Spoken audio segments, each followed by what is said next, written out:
Well, the problems are mounting for Congressman Charlie Rangel. The House Ethics Committee is currently investigating him for 5 violations, and that's just scratching the surface. But House Speaker Nancy Pelosi still refusing to put pressure on Rangel and stands by him in this infamous pledge. Drain the swamp means to turn this Congress into the most honest and open Congress in history. That is my pledge. That is what I intend to do.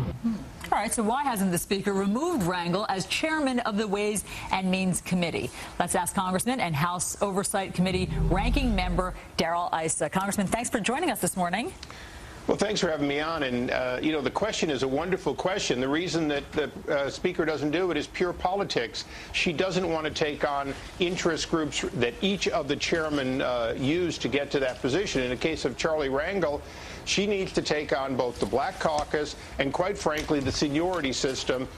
This was a problem for Speaker Hastert. It's a problem for her. The difference is she said she wasn't even going to have that whiff, that swamp whiff of impropriety hooked to any of her chair people, and yet just the opposite. She has been the last to remove people, even until they're literally pleading guilty to something. Well, they've had a year-long ethics investigation into Congressman Rangel, and at first he wanted to blame it on the New York newspapers out to get him.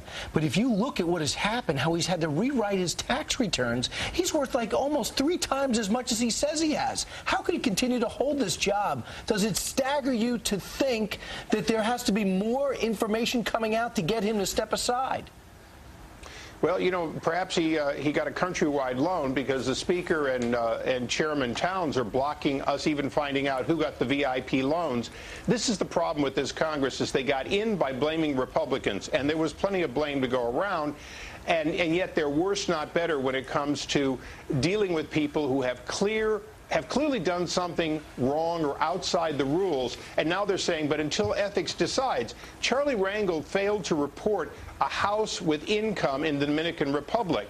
That should have been enough for him to go off the committee until he was proven to have, if you will, vetted everything. Instead, you have someone who's a known tax failure to report. I won't say cheat, but it's pretty close. If you've been 30 years of writing tax policy and you pretend you don't know, you have to file tax returns on income. And oh, by the way, you've got to declare that asset under the House rules. And he's now on his 3rd rewrite. We have no idea how many rewrites on his income tax. And income tax becomes the biggest question because that's a criminal violation. And, Congressman, here we're showing a graphic, and what it points out is that these questions about his behavior are not new. The first one is back in June of 2005 when he allegedly used taxpayer money to solicit private funds for a building in his name. At City College is supposed to be a building. Okay. Also, there now is a groundswell, it seems, of media and people calling for him to at least step aside from his chairmanship. At least 8 newspapers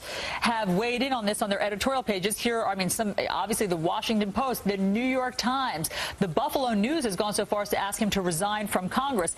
Isn't the Speaker of the House sensitive to any of that? Apparently not a bit. And, you know, what people out in the hinterland don't understand about Congress, it's not his vote. That's publicly posted. It's the 40 or so people, or actually 65 or so people, who work directly for him, who he can indirectly have put things into bills or do research or spin something a certain way.